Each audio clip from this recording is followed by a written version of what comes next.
Welcome our YouTube channel GS with Ansu. 67 BPSC re exam के लिए Bihar special 500 question का new test series start किया गया है, जिसमें आज सेट नंबर 8 को लगाने वाले हैं। इसमें सारे प्रश्न बहुत ही इंपॉर्टेंट दिए गए हैं, जो आपके एग्ज़ाम में आने की पूरी संभावना है, इसलिए वीडियो को लास्ट तक ज़रूर देखें। चलिए शुरू करते हैं और आप लोग भी सोचिएगा अपना आंसर क्या हो सकता है। पहला प्रश्न है, निम्नलिखित में से कौन समूह की नदियां बिहार और उत्तर प्रदेश के बीच सीमा रेखा बनाती है। इम्पॉर्टेंट प्रश्न है। बिहार और उत्तर प्रदेश के बीच सीमा रेखा बनाती है कर्मनाशा, गंडक और घाघरा नदियां। अगला प्रश्न है, बिहार का अधिकांश क्षेत्र आच्छादित है। बिहार का अधिकांश क्षेत्र आच्छादित है कछारी मिट्टी से। अगला प्रश्न देखते हैं, निम्नलिखित झीलों में से कौन सी बिहार में स्थित है। तो दोस्तों, बिहार में स्थित है अनुपम झील, जो कि कैमूर जिले में स्थित है। अगला प्रश्न देखते हैं, निम्नलिखित राष्ट्रीय राजमार्गों में से कौन छपरा एवं गोपालगंज को जोड़ता है। इम्पॉर्टेंट प्रश्न है। छपरा एवं गोपालगंज को जोड़ता है राष्ट्रीय राजमार्ग संख्या 85। अगला प्रश्न देखते हैं, भारत की स्वतंत्रता के बाद बिहार के पहले राज्यपाल कौन थे। भारत की स्वतंत्रता के बाद बिहार के पहले राज्यपाल थे जयराम दास दौलत राम। अगला प्रश्न है, लछुआर किस धर्म से संबंधित स्थान है एवं कहाँ अवस्थित है। इम्पॉर्टेंट प्रश्न है। तो दोस्तों, लछुआर संबंधित है जैन धर्म से और यह स्थित है जमुई जिले में। अगला प्रश्न है, बिहार का कौन सा राष्ट्रीय उच्च पथ NH स्वर्ण चतुर्भुज परियोजना का अंग है। बिहार का NH2 राष्ट्रीय उच्च पथ NH स्वर्ण चतुर्भुज परियोजना का अंग है। अगला प्रश्न देखते हैं, गंडक नदी बिहार में किस स्थान पर गंगा नदी में मिलती है।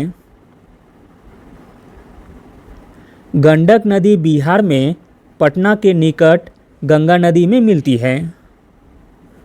अगला प्रश्न है, दक्षिणी बिहार के मैदान की मिट्टियों को कितने वर्गों में उपविभाजित किया जाता है। इम्पोर्टेंट प्रश्न है और पहले भी पूछा गया है एग्जाम में। दक्षिणी बिहार के मैदान की मिट्टियों को 4 वर्गों में उपविभाजित किया जाता है। अगला प्रश्न देखते हैं, बिहार में होम रूल लीग कब स्थापित की गई थी। बिहार में होम रूल लीग स्थापित की गई थी 16 दिसंबर 1916 को। अगला प्रश्न देखते हैं, सविनय अवज्ञा आंदोलन के दौरान डॉक्टर राजेंद्र प्रसाद को 5 जुलाई 1930 को कहां से गिरफ्तार किया गया था।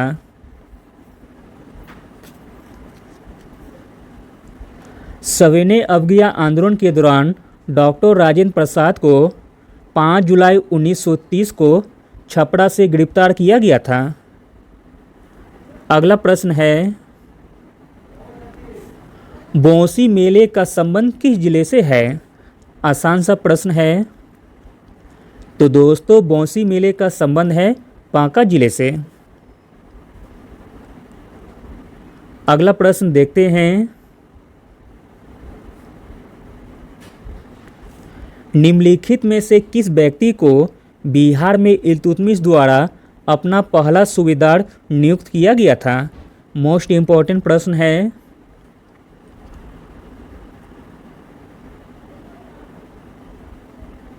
बिहार में इल्तुतमिश द्वारा अपना पहला सूबेदार नियुक्त किया गया था? मल्लिक जानी को। अगला प्रश्न देखते हैं। बिहार से बहने वाली किस नदी का उद्गम झारखंड के पलामू जिले में है?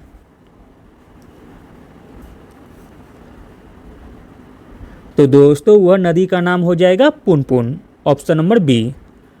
पुनपुन नदी गंगा नदी की सहायक नदियों में से एक है। यह नदी झारखंड के पलामू जिले से निकलती है और झारखंड और बिहार दोनों के चतरा जिले, औरंगाबाद जिले, गया जिले और पटना जिले से होकर बहती है। अगला प्रश्न देखते हैं। अल्पसंख्यक आयोग को कानूनी अधिकार प्रदान करने वाला देश का पहला राज्य कौन सा है? इम्पोर्टेंट प्रश्न है।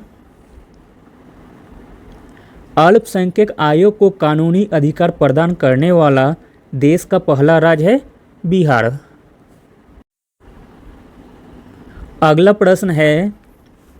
बिहार में राजेंद्र कृषि विश्वविद्यालय की स्थापना कब हुई थी?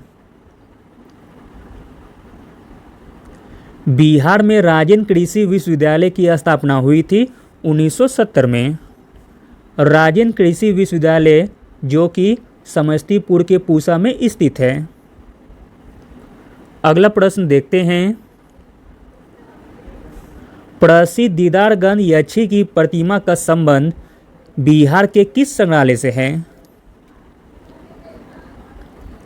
प्रसिद्ध दीदारगंज यक्षी की प्रतिमा का संबंध है बिहार के पटना संग्रहालय से। अगला प्रश्न देखते हैं। बिहार में गाने बजाने के बारे में नगवत अस्फी नाम की किताब किसने लिखी थी? इम्पोर्टेंट प्रश्न है। बिहार में गाने बजाने के बारे में नगमत अस्फी नाम की किताब लिखी गई थी मशहूर गायक राजा शाह के द्वारा। अगला प्रश्न है। बिहार संगीत नाटक अकादमी द्वारा किस वर्ष को भिखारी ठाकुर वर्ष के रूप में मनाया जाता है? बिहार संगीत नाटक अकादमी द्वारा वर्ष 1999 को भिखारी ठाकुर वर्ष के रूप में मनाया जाता है। अगला प्रश्न है। बिहार में Arabic and Persian research institute कहाँ स्थित है? बिहार में Arabic and Persian research institute स्थित है पटना में। अगला प्रश्न है। अशोक चक्र पुरस्कार प्राप्त करने वाला बिहार राज्य के प्रथम व्यक्ति कौन थे? इम्पोर्टेंट प्रश्न है। अशोक चक्र पुरस्कार प्राप्त करने वाला बिहार राज्य के प्रथम व्यक्ति थे रणधीर वर्मा। अगला प्रश्न देखते हैं। बिहार राज्य में उर्दू को दूसरी राजभाषा का दर्जा किस वर्ष दिया गया था?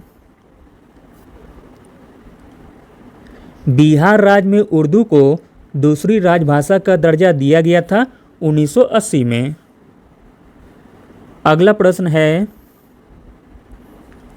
निम्नलिखित में से किस मुगल शासक का राज्याभिषेक पटना में ईस्ट इंडिया कंपनी के गोदाम में हुआ था?